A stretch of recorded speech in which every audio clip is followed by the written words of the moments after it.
Is this your first time running for office? It is. I'm a first-time candidate. Okay, so what made you want to run? It was really the state's cuts to public education that got me into the race.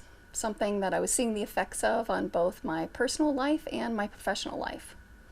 So I'm the mother of a middle school student in public school here in TUSD, and I had the privilege of serving on the site council of her elementary school for the past 2 years.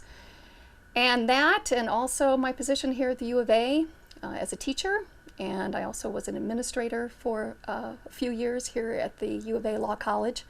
Both of them I was really seeing really the stress that these funding cuts have put our public school system under. So education, a big deal for you then.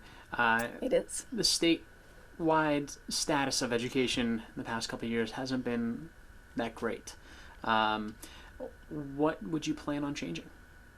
Or how would you plan on getting involved with the change? Well, first, there's just some very basic budget priorities that we have to look at. We have one of the largest teacher shortages here in Arizona of any state, something like over 2,000 teachers positions that we need to fill right now.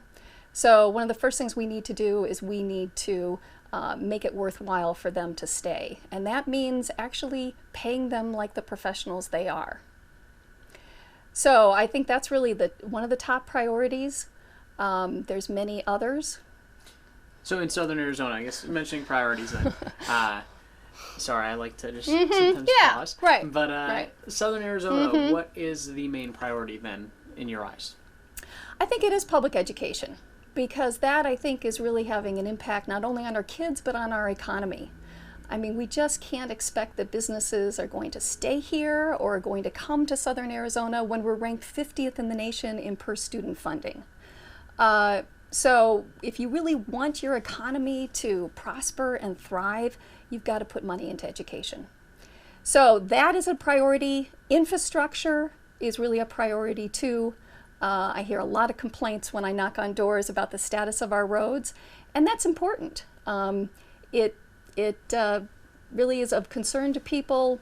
It really lowers our quality of life, makes it more expensive for us to drive, and makes us less proud of our community.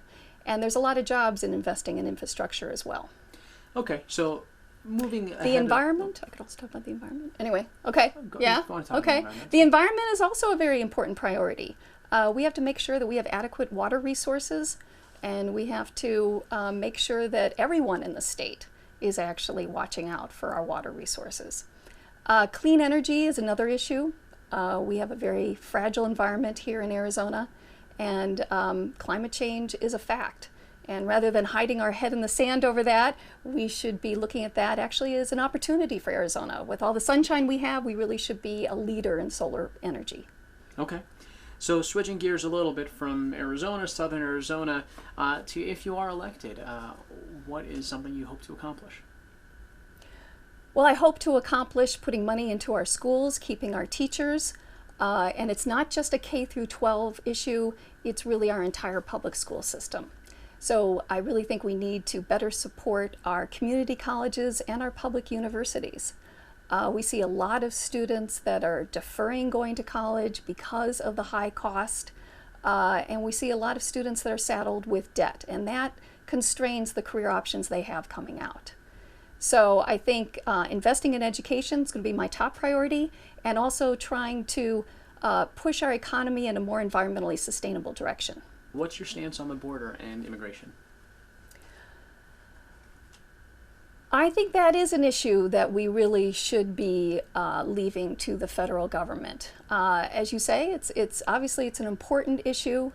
I think, though, that the federal government is better equipped to work on it than the state. They have the money. The employees are federal employees, and I think we should assist the federal government in working on immigration issues. And I have to say, I'm an advocate for a more of a comprehensive approach to the issue of immigrants, undocumented immigrants. And they're an important part of our economy here in Southern Arizona, so it's a complicated issue. Two hot topics right now, Prop 205 and 206, marijuana being legalized to a recreational side, as well as raising the minimum wage every year until 2020. Starting with marijuana, do you think this is a good bill? Or a good proposition, excuse me? It's not ideal, but I think we are actually better off with legalizing marijuana than keeping it illegal as it is now. It is largely responsible for so many of our prisoners in our prison population. We're spending 10% of our state budget on our prisons, and I think we have to bring that down. So I think looking at nonviolent offenses and how we can reduce the prison time for those is important. I'd also like to bring it out of the shadows. I think it's dangerous to have drugs being so prevalent in our community and being sold and distributed in an illegal way. This way we can regulate it, we can tax it, we can limit it. It's not an ideal measure. Many of the opponents have pointed out some problems with it that I think are issues. But I think overall, we're better off with it legalized than to remain the way it is. As for 206, the minimum wage increase, I know that one is, people often have some pretty serious opinions on whether it should happen or whether it shouldn't. Do you think raising the minimum wage over the next couple of years is a good thing? Yes, I do. I'm convinced by the studies that show that it's going to put money into our economy rather than taking it away. And I think we have to realize minimum wage jobs are not just for young adults. They're not just for high school kids. Something like over 30% of adults are actually working in minimum wage jobs. And the minimum wage as it is today is really not a living wage. So I think we do have to look at increasing it.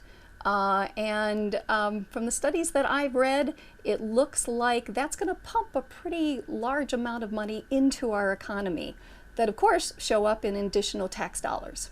So you are in favor of 206? I am in favor of it, yes. Okay. What do you think under Stephanie Mock's term has been done well? I think she and other Democrats have been very important advocates for education, for working family issues. One of the real successes of what's happened has been the passage of the Kids Care program.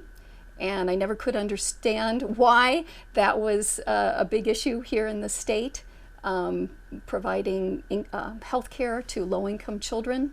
That was paid for by the federal government, and we needed some strong advocates in the legislature to push on that. And Stephanie Mock and David Bradley, it was actually David Bradley's bill that carried that through in the legislature. So I think that they've been effective, and they've been a powerful counter voice to the Republican majority. So come November, do you see yourself winning? I hope so, but that's up to the voters. All right, I always like to ask that one. I guess, lastly, serious issues of partisanship, gridlock in Washington. Though it hasn't been to the same scale necessarily here in Arizona, still a serious partisan issue here. How do you plan on working with people across the aisle?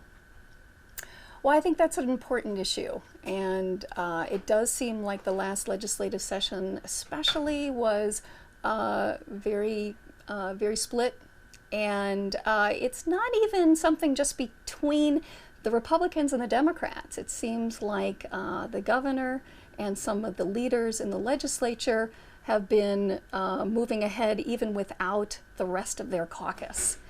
So I hope to be a voice, a moderating voice, one who can reach across the aisle. I hope I can use my legal skills, my negotiation and advocacy to find common ground with the Republicans, because that's the only way we're going to be able to address these very serious problems. And I think the public is fed up with sort of the infighting and partisanship.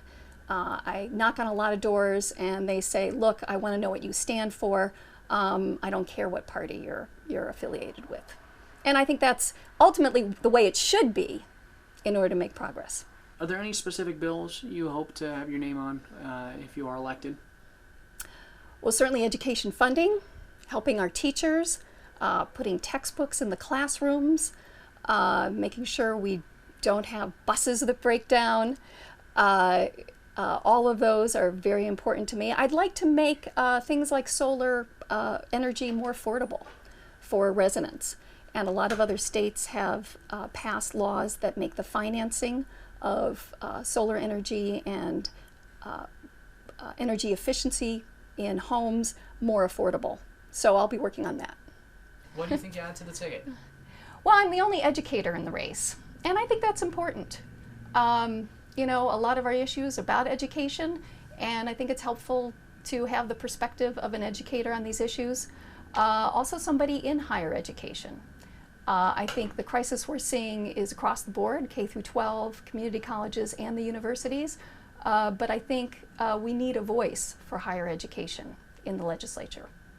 Also, my career as an environmental lawyer.